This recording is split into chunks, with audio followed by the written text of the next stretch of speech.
Okay, today topic is endocrinology. आज का जो टॉपिक है एंडोक्राइनोलॉजी है।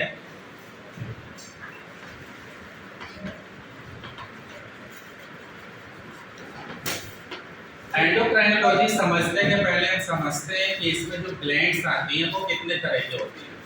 तो फर्स्ट टॉपिक है हमारा ग्लैंड्स।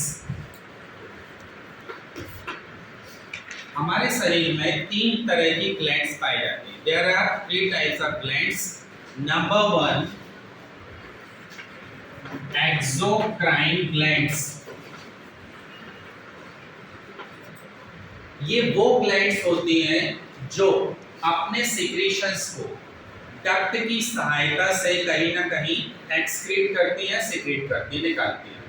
ऐसी ग्लैंड्स को हम डक्टेड ग्लैंड्स भी कहते हैं और इन्हें हम एक्सोक्राइन ग्लैंड्स कहते हैं। फॉर एग्जांपल, हमारी स्किन में जितनी ग्लैंड्स मिलती हैं जैसे sebaceous glands, oil glands, meibomian glands, Zeis glands, mammary glands, these are exocrine glands। ये सारी की सारी कौन सी ग्लैंड्स हैं?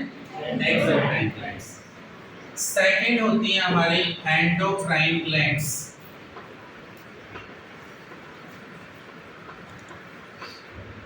एंडोक्राइन ग्लैंड्स वो ग्लैंड्स होती हैं जिनमें डक्ट नहीं होती, इन्हें हम डक्टलेस ग्लैंड्स कहते हैं। Ductless glands are also called endocrine glands, या हिंदी में नलिका विहीन ग्रंथियां कहते हैं। इनके सीक्रेशंस को एक विशेष प्रकार का नाम दिया गया। इनके सीक्रेशंस को हम लोग हार्मोन्स कहते हैं। क्या नाम दिया जाएगा? हार्मोन्स। हार्मोन्स वो केमिकल्स होते हैं जो किसी एक्टिविटी को एक्टिव करते हैं। हार्मोन ग्रीक लैंग्वेज का वर्ड होता है जिसका अर्थ होता है हार्मन, to arouse it, to set in motion, किसी एक्टिविटी को जागृत करना, उसको बढ़ाना, ये इसका रोल होता है। इसीलिए इसको आप केमिकल मैसेंजर्स भी कहते हैं। ये ज्यादातर प्रोटीनस नेचर के, स्टेरॉइड नेचर के होते हैं, हार्मोन्स जो होते हैं। ठीक है। तीसरा, हमारा शरीर में जो ग्लैंड होती है वो होती है दोनों का काम करने वाली मिक्स्ड ग्लैंड्स। ऐसी ग्लैंड्स जिनमें दोनों का कैरेक्टर मौजूद है, जो एक्सोक्राइन की भांति भी कार्य करे और एंडोक्राइन की भांति भी कार्य करे। फॉर एग्जांपल, सबसे अच्छा एग्जांपल है पैंक्रियास। नाम सुना है सभी ने? पैंक्रियास हमारी एक ऐसी ग्लैंड है जो डाइजेस्टिव सिस्टम में डाइजेस्टिव जूस निकालती है, जिसे हम पैंक्रियाटिक जूस कहते हैं, और वो जूस अपनी एक डक्ट, पैंक्रियाटिक डक्ट की सहायता से निकालती है। इसलिए किस रूप में आ गई? एक्सोक्राइन के रूप में। जबकि एंडोक्राइन पार्ट्स के रूप में इसमें लैंगरहैंस के द्वीप पाए जाते हैं, जिन्हें आइलेट्स ऑफ लैंगरहैंस कहते हैं, जो हार्मोन सीक्रेट करते हैं। उन हार्मोन सीक्रेशन के कारण ये किसका रूप ले लेता है? एंडोक्राइन का। तो ये पैंक्रियास हमारा एक एंडोक्राइन की तरह भी कार्य करती है और एक्सोक्राइन की तरह भी कार्य। आज का टॉपिक बेसिकली मेरा ये है एंडोक्राइन ग्लैंड्स और उनसे निकलने वाले hormones. The special introduction of endocrine glands, इस पे फोकस है आज का topic.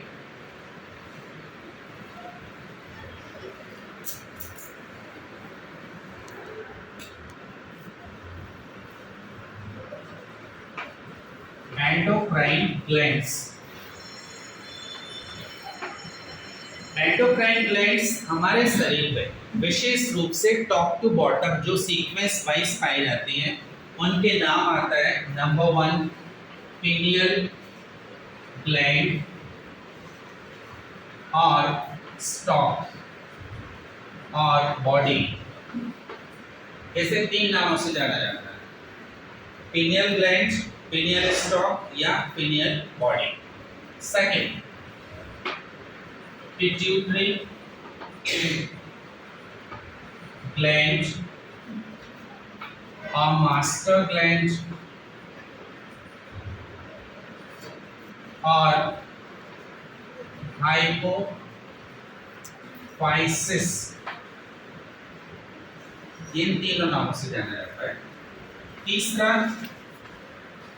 Thyroid gland.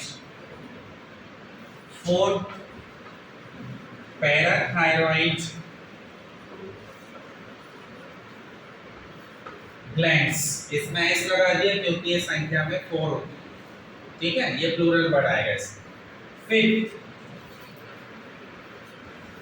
Thymus, sixth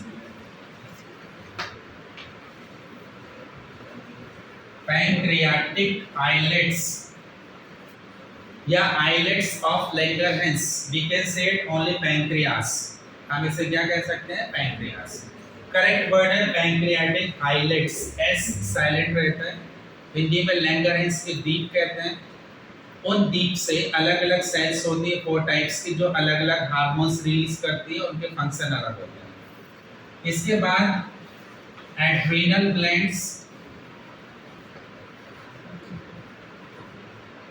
और सुप्रा रीनल ग्लैंड्स।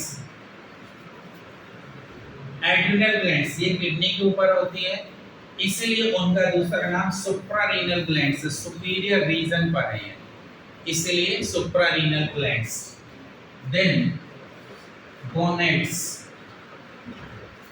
गोनेड्स को हिंदी में जनक या जेनाइटल ऑर्गन्स कहते हैं, जहां पर हमारे गैमीट्स बनते हैं, स्पेशली मेल गैमीट यानी मेल गोनेड, टेस्टिस,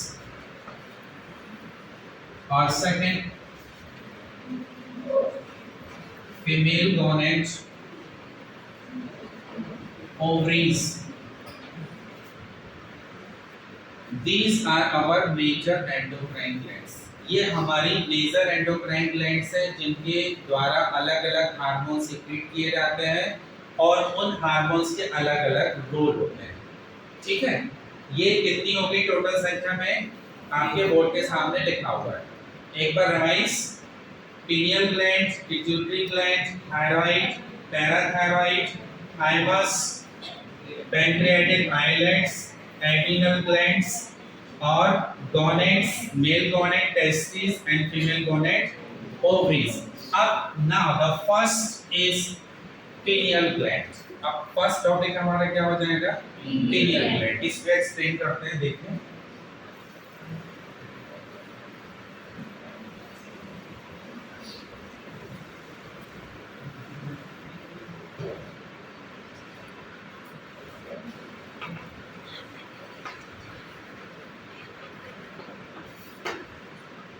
पिनियल सबसे छोटा थर्ड वेंट्रिकल के रूप पर पाया जाने वाला एक मटर के दाना या कॉनिकल शेप, हल्का सा कॉनिकल शेप ग्लैंड है, जो 7 से 8 वर्ष की आयु में इनएक्टिव हो जाती है। कब तक एक्टिव रहेगी, 7 से 8 वर्ष की आयु पर। इसके बाद ये कैल्सिफाइड हो जाती है, इसमें कैल्शियम के कण जमा हो जाते हैं और नॉन एक्टिव रूप में आजीवन पड़ी रहती। जब हम एक्सरे लेते हैं स्कल का, तो स्कल के एक्सरे में ये स्पॉट के रूप में दिखाई देती है, जो इसकी पहचान है। अब इसके द्वारा एक मात्र हार्मोन रिलीज हो जाता है, जिसका नाम है मेलेटोनिन।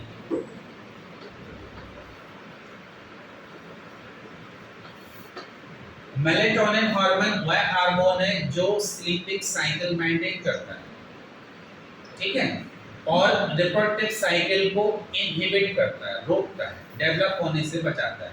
जब इसका रिसर्च किया गया कि ये 7 से 8 वर्ष तक क्यों आवश्यक है और उसके बाद इनएक्टिव होना क्यों आवश्यक है, तो मेलेटोनिन का एक हमने इंजेक्टेबल इंजेक्शन लेकर के रैट पर रिसर्च की।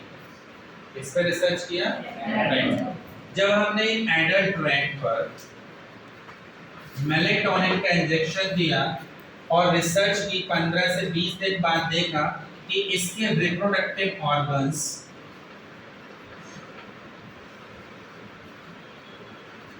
डीजनरेट होने लगे, नष्ट होने लगे। तो इससे ये पता चला कि यदि बच्चे जो 8 साल के बाद आप किस तरफ जा रहे हैं, एडोलेसेंट स्टेज या एडल्ट स्टेज की तरफ जा रहे हैं, व्यस्त होने में जा रहे हैं, तो यदि ये एक्टिव रहता, मेलेटोनिन कंटिन्यू निकलता अपने हिसाब से, तो वो बच्चा कभी भी एडल्ट में चेंज नहीं। ये आज समझ में आया। इनका बंद होना क्यों जरूरी है? क्योंकि बच्चा अब बड़ा हो रहा है, एडोलेसेंट स्टेज से एडल्ट में आ रहा है, प्यूबर्टी आएगी और वो वयस्क में बदलेगा। तो वयस्क में बदलेगा तो उसके जनन विकसित होने चाहिए, रिप्रोडक्टिव ऑर्गन्स डेवलप होने चाहिए। तो वो डेवलपमेंट कब होगा? जब मेलेटोनिन बंद हो जाएगा। किसके द्वारा निकलना? पीनियल ग्लैंड के द्वारा। ठीक है, पीनियल के द्वारा। अब पहले क्यों जरूरी था निकलना? पहले इसलिए जरूरी था कि बच्चा कंटिन्यू ग्रोथ करता है तो जितना आराम करेगा, सोएगा। नवजात शिशु ज्यादातर सोते हैं, आपने देखा है, मैक्सिमम टाइम सोते हैं। तो ऐसी स्थिति में स्लीपिंग साइकिल मेंटेन कर रहे हैं मेलेटोनिन, पीनियल से निकलने वाला। और कम एज में यदि रिप्रोडक्टिव ऑर्गन्स डेवलप हो जाते तो बच्चा घबरा जाता कि ये क्या हो रहा है।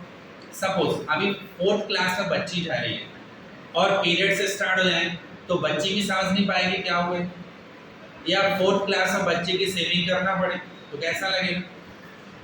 तो इसीलिए इस कम एज के पहले रिप्रोडक्टिव ऑर्गन्स या सेकेंडरी सेक्सुअल कैरेक्टर डेवलप ना हो, उसके लिए इसका एक्टिव होना जरूरी है और 8 साल के बाद इसका इनएक्टिव होना जरूरी है। ठीक है, आज के टॉपिक में पीनियल ग्लैंड तक का मेरा कोर्स का जो फिनिश हो